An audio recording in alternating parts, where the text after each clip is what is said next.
It is interesting to see that the Republican-led Senate Intel Committee, aside from writing a 1,000-page report stating unequivocally that Trump was trying to get Russian help in 2016, also issued criminal referrals of Donald Trump Jr., Jared Kushner, Steve Bannon, and others to federal prosecutors. This is the equivalent of saying, hey prosecutors, it looks like there is criminality here. Now we have Bannon in pretty clear hot water. What about Jared Kushner? His time of birth is unknown, but even without a time, you can see that Kushner may be in some serious peril. That Mercury isn't going to be free of Pluto until at least 2023. They are square at birth, and now Pluto is making the improbable visit, and Pluto is the last planet you want checking you out if you have been involved in criminality.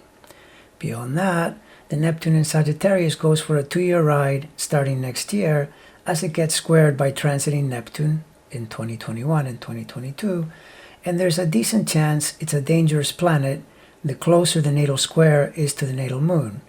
The earlier he is born, the weaker it is, the later the stronger.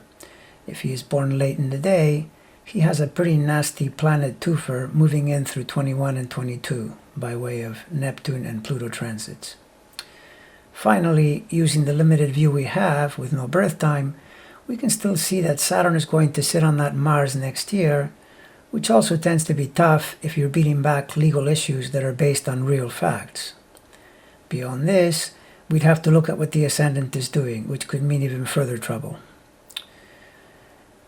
I also have to say this election season doesn't look all that good for Trump's genius son-in-law Jared. Yes, Pluto is the challenge in 21-22, but in 2020, the triple Capricorn conjunction is collectively pressuring the Mercury already, with Saturn as the main player, and with the same Saturn exactly conjoining Mercury in November.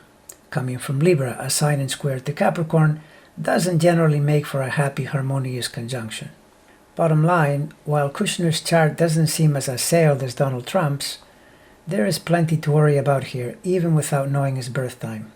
If, as appears quite likely, his father-in-law is ejected from power in 2021, given that criminal referrals have been issued against Jared, I would say 2021 and 2022 look pretty worrying. I'll end by saying what I often say about members of the Trump orbit. Couldn't happen to a nicer guy.